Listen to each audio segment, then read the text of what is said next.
You search for how to buy shares of Shell PLC, the multinational energy company involved in oil, gas, and low-carbon projects. It trades on the LSE PLC under the ticker SHEL.L. This video is educational only and not financial advice.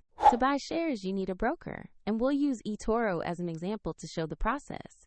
After signing up, you'll need to verify your account. Verification typically requires an identity document, and you'll also need to add funds before buying. Use the platform search bar and type the ticker SHEL.L to find the listing. Make sure you select the LSE entry to locate the correct Shell PLC share. Open the asset page to view basic company information in the price chart for context. Confirm the symbol SHELL.L and the LSE exchange to ensure it is the right Shell PLC stock. Tap Invest, enter the amount you want to buy, then carefully review the order details, fees, and order type before confirming.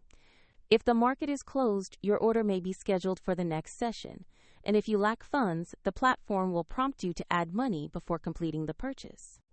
Once executed, your Shell PLC position will appear in your portfolio where you can monitor it. A link to eToro is available in the description if you want to explore the platform further.